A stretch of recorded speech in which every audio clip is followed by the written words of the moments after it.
Hey everyone, how's it going? This is Kill10Rats. Welcome back to Legends of Eisenwald. We have a few unpleasant tasks ahead of us today, I figure. One would be to go back to his bishopness and let him know that Marcel is entirely, well, at least for the accusations that are being leveled against him, innocent. And I guess we'll see how he responds. I have a hunch that he probably is not just going to let it go. We also have Ursula to visit because she is the most likely candidate for me to sort of throw under the bus. Or the wagon, to stick to the historical context here. Just because we've already failed one of her tasks anyway by not going up against the Inquisition. And we have completed both of the tasks for Gustav Falke here. Now, ideally, I'd also like to eventually suss out who to finally support, or whether we resolve this by only supporting one party here and sort of dropping two. But then I have to sort of figure out the dynamic there. I'll talk about this in a bit. I have had some thoughts on the matter, but I'm not entirely sure I've arrived at a decision yet. First off, let's talk to Archbishop Otto. Tell the bishop about Marcel's blood. So the blood is not poison then? He proved his statement to me quite visually. Not good news at all. Another method then. It must have been another method. I entrust you to find unchallengeable proof of his guilt and then destroy the sorcerer. Why are you so sure of his guilt? I speak honestly to you, Heinrich. His lands, his estates are of great worth, and will be even more so when they pass into the ownership of the Holy Church. There we go. Now the mask comes off. And you speak of being a light in these times. I spoke of a road filled with thorns and briars and blood, but the candle lives on, for we must push through all this. Do not be so hasty to declare your honor. If you do not wallow in it, you will never change it. I am disappointed in your lack of vision. Your Eminence, allow me a moment with Heinrich. The bishop gives a wave of his hand and Alban leads you off into a secluded part in the room. Until you bring him Gelster, you will not be in his confidence. I assure you of that. Think carefully about this, Heinrich.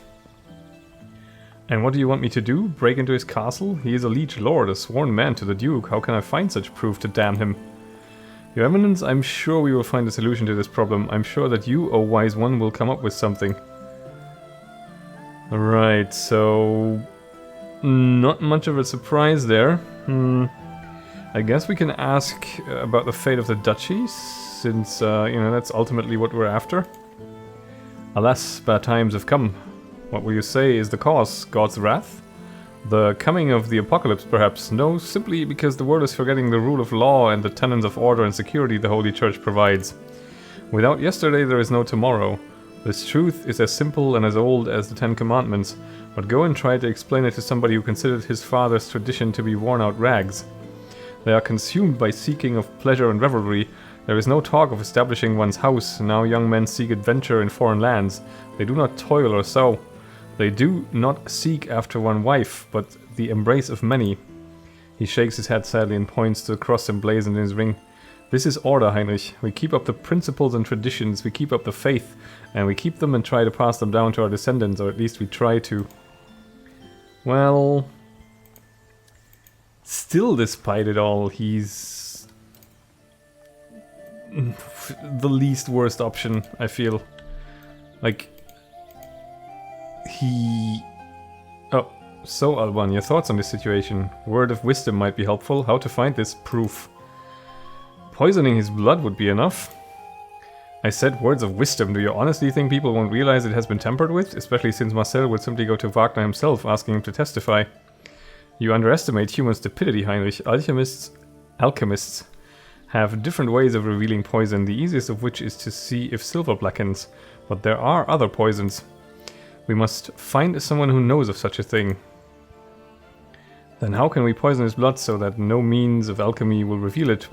But perhaps there is another way to achieve what the Archbishop desires, if I work something out together with Marcel. On the other hand, I saved healer Nata the Viper from execution. If the rumors have it right, she can make such a poison that even rats wouldn't sense. Maybe it would be worth visiting her. That seems terrible. Okay, let's see if we can get something interesting going here.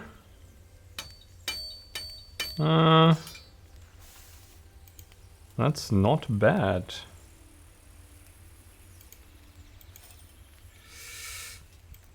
Not bad at all. This is again the same one, I think. Yes, it is. Okay. Let's get this thing. How about this? It's better, but stunning blow. It's pretty nice. Is the light chainmail any good for this guy? Yeah. Kinda is.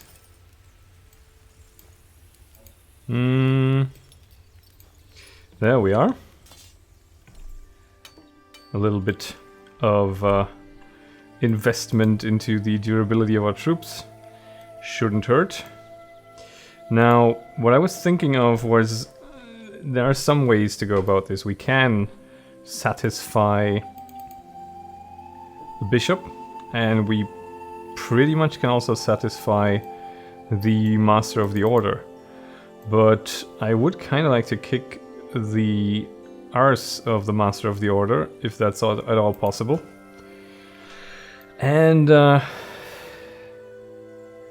don't know, I would also sort of like to create a counterpoint for the bishop. So if there is a way to, I guess, instigate the bishop, like one of the three sides to rise above the other two, then the other two will unite against that one.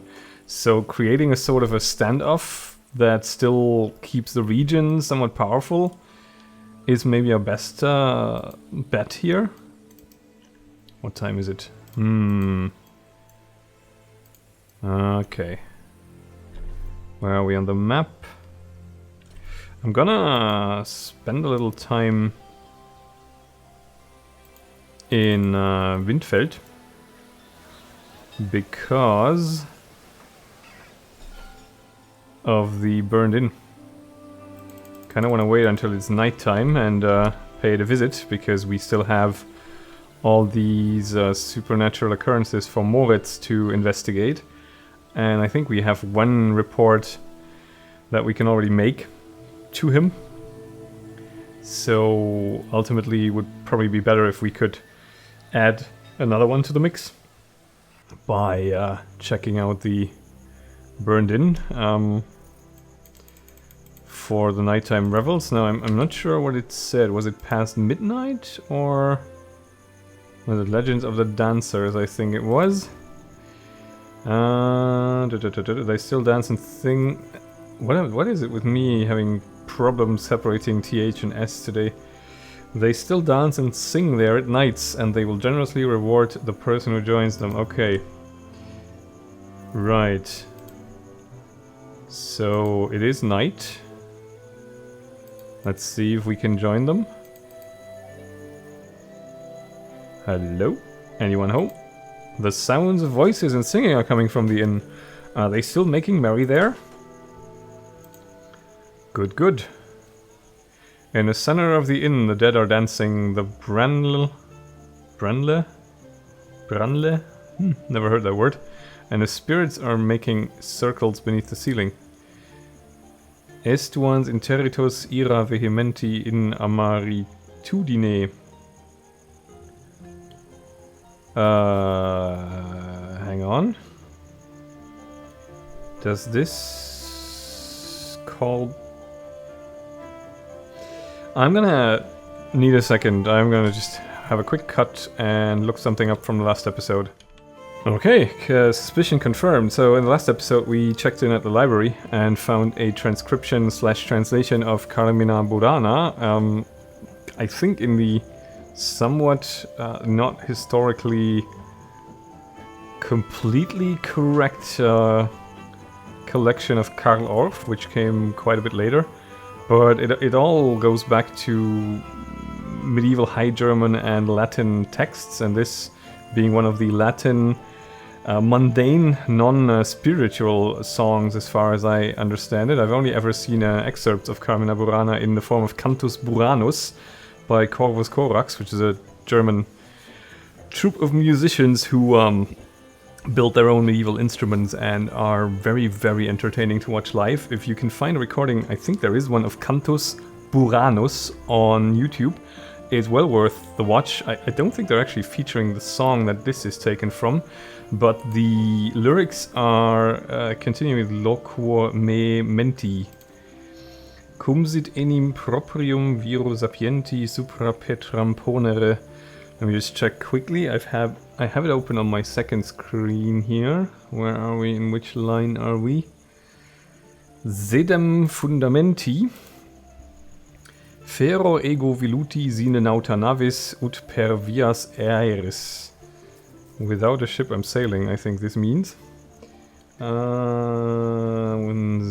nauta navis ut per vias aeris. Vaga fertur avis. Spirits fly towards you and spin around you in a circle. Parum sexcente numante durant cum immoderate bibunt omnes sine meta. I have no idea what he just said. Suddenly they scatter across the inn with laughter, and an undead servant girl holds out a tray with gifts to you. Did he say something about like we've been dancing or making merry for 600 years or something like that? I'm not entirely sure. I have to run that by myself again in editing, I guess. Morie encomium. +5 spiritual power. +20% initiative. And a lot of wine. Okay, so we got a nice item for who exactly? Okay, you can use that. Maybe she can also use it once she upgrades, but that's already a nice start there. Wait, didn't I give this to you just now? Is it a main... Oh, it's a main hand thing. Okay, interesting. Right, not bad at all. So we had this done. I'm not sure if this actually qualifies for what Moritz wants us to do. But I guess we'll find out. Hang on, I'll just kick in the turbo again so we can make our way to the Abbey. And I guess we'll just throw the smith out of bed quickly to see if there's anything else we can get here. This is better. So is this, I guess. How about you?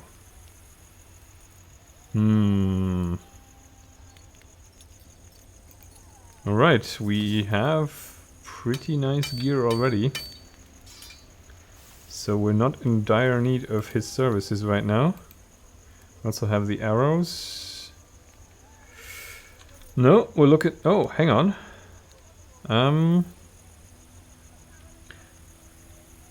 Okay, if we give him this, we can probably not give him the arrows? Or what? Where does this go? Which slot does this go in? Does this go into his main hand? I'm gonna try this out.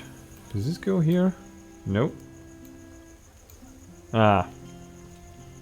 And those give him +3 ranged attack. On the other hand, I make it more survival.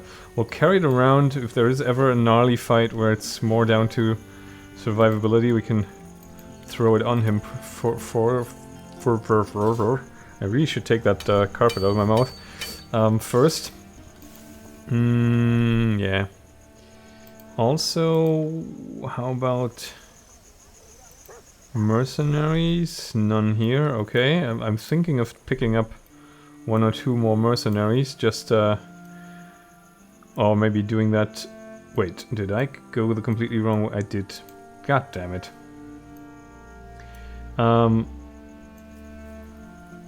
Where the hell is the Abbey? There it is. So we need to go down here. Okay. Yeah, I'm thinking of before we like tangle with anyone big or important, we might want to fill our last 2 slots on the battlefield roster with something nice and, you know, take care that we are optimally equipped. I mean, this was already a nice find, and so our overall gear situation could definitely be worse, but there's always a room for improvement. Right, Moritz has something to talk to. Oh, apparently we can only talk about the Burned Inn. Have we already been here since the Crumbs of Bread? I guess we have. Tell about the Burned Inn. You tell Father Moritz how you sang a song together with the ghosts of the inn. An amazing story. I should drop in at this inn myself one day, watch their dance, and maybe even have a glass or 2 with them. I like you. Many brothers of our abbey are so cheerless and unsociable that just by looking at them you unintentionally give way to depression. Sometimes the living can live lives that are worse than those of the dead. Do you have anything else to tell me? Not really. Did we get anything from you though? I don't think we did. He's getting a bit miserly with his allocation of stuff for us. Okay, so I guess we will quickly go and cash in at our own place here.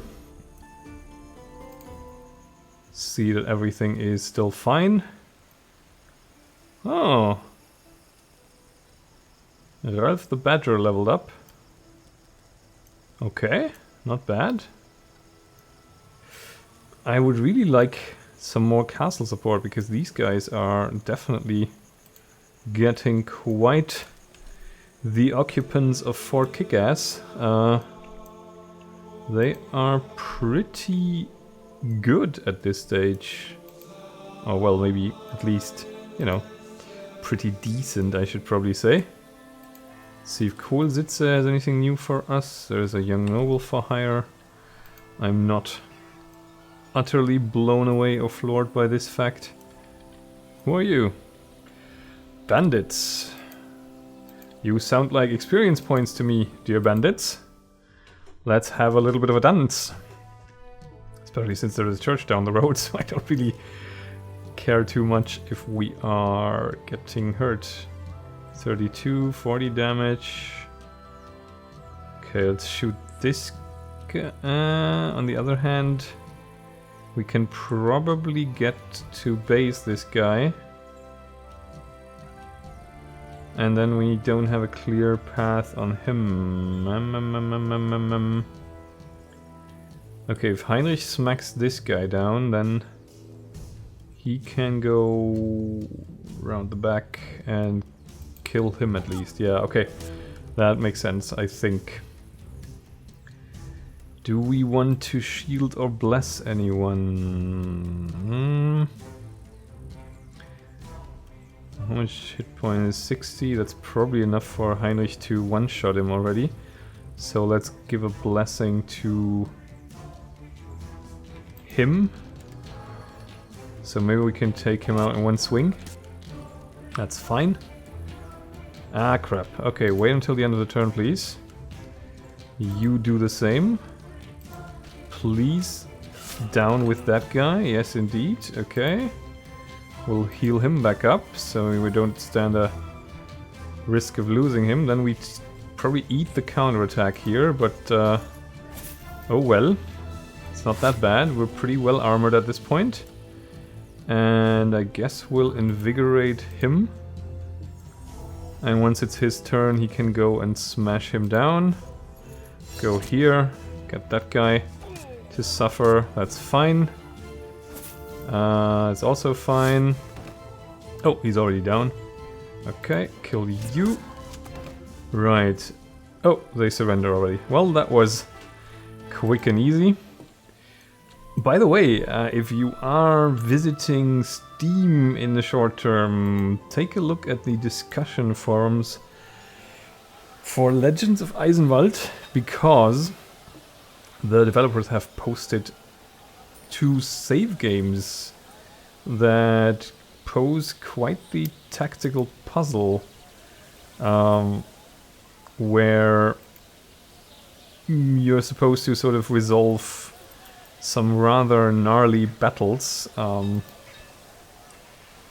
by means of taking what the save provides you with. So if you have a moment and want a challenge, then this is a nice port of call for you.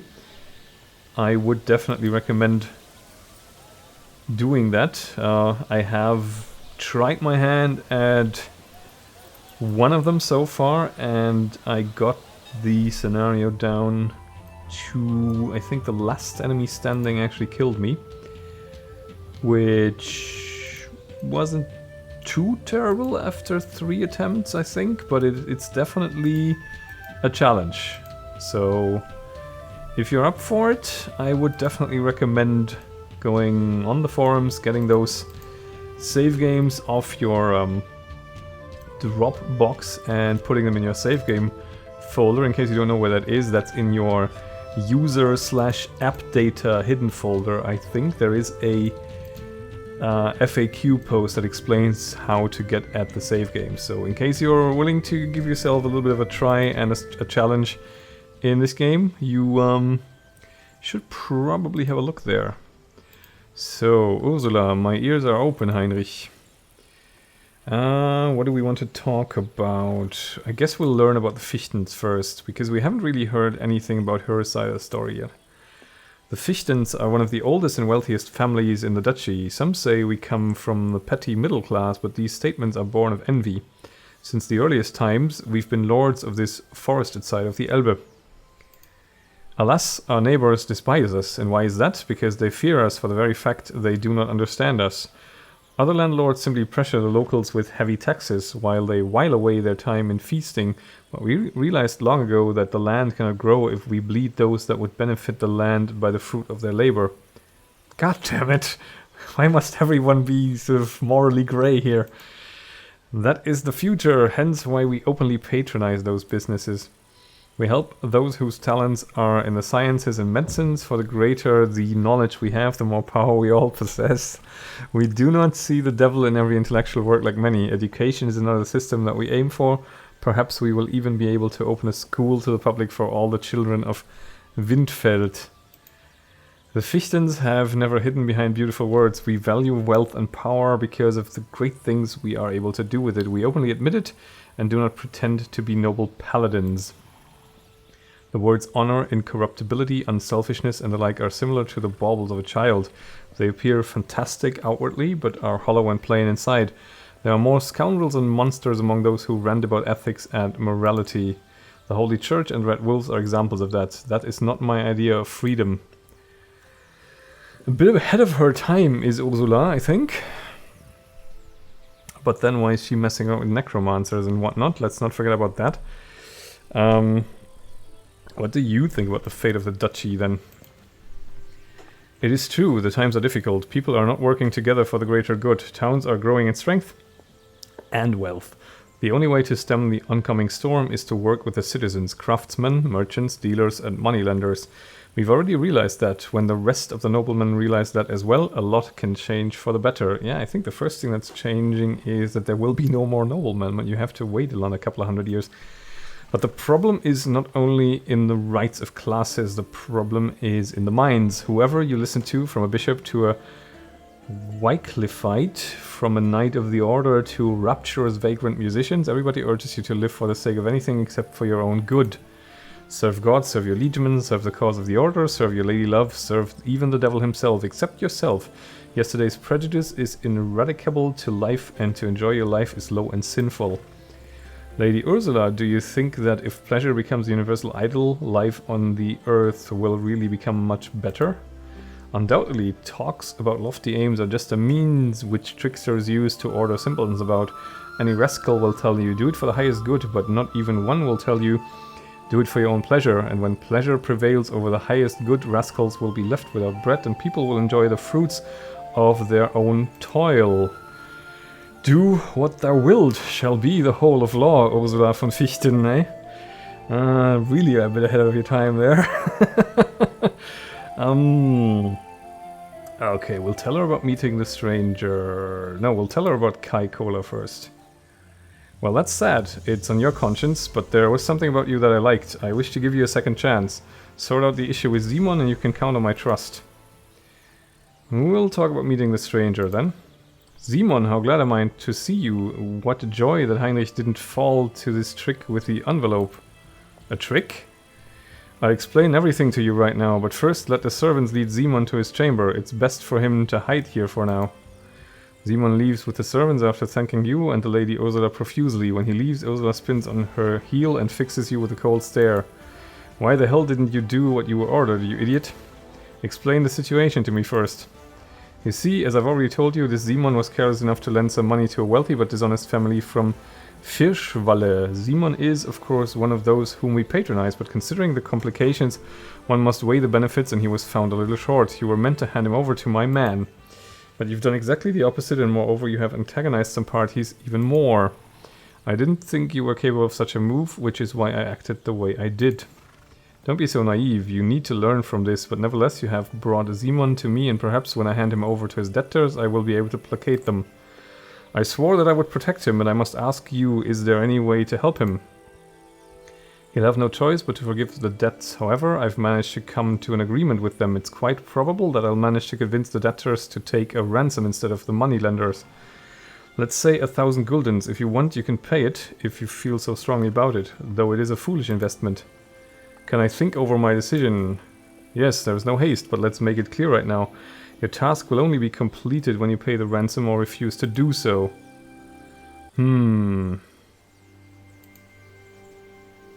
Okay, we'll leave for now. So, I guess we'll think...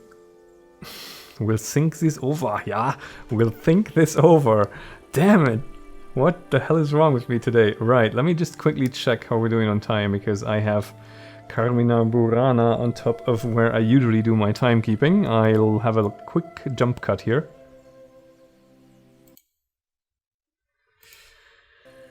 And it seems we're at the point where I usually take a little break, so I think I'll do that now. I would actually welcome your input on how we should proceed here. If you think we should be siding with, you know, two parties, either Fichtens or the bishop, or the bishop and the order, any combination you can think of, or whether we should back one party. It sounds a bit like if we back one party, we'll set them up for a bit of a fall if the other two unite against that one. So it might actually almost make sense to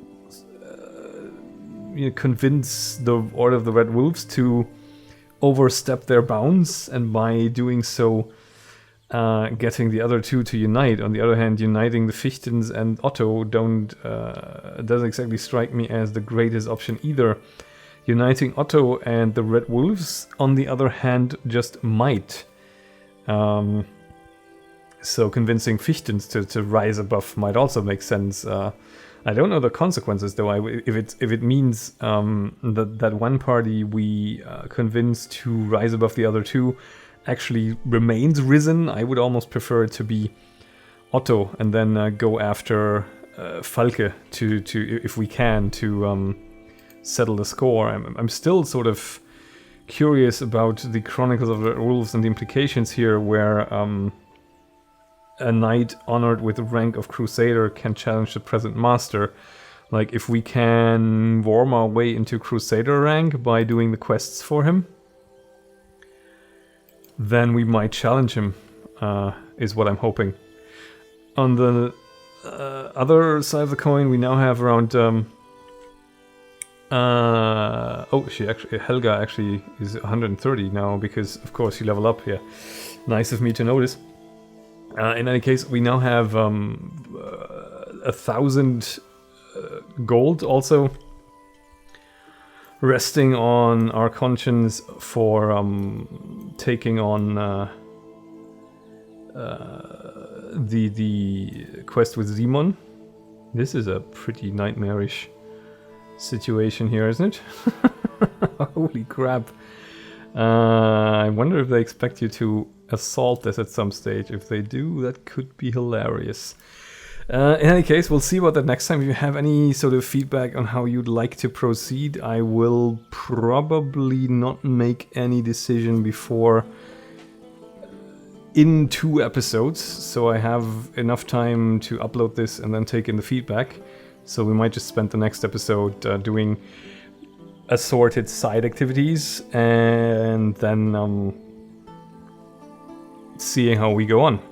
So if you like to have a say in where we're moving or try to convince me to move a certain direction, I can't make any promises that I'll adhere to your decision one-to-one, but I will definitely take into account what you have to say. Just leave a comment and I'll read through them and then we'll see where the journey takes us. I thank you very much for watching. I'll catch you then, and bye for now.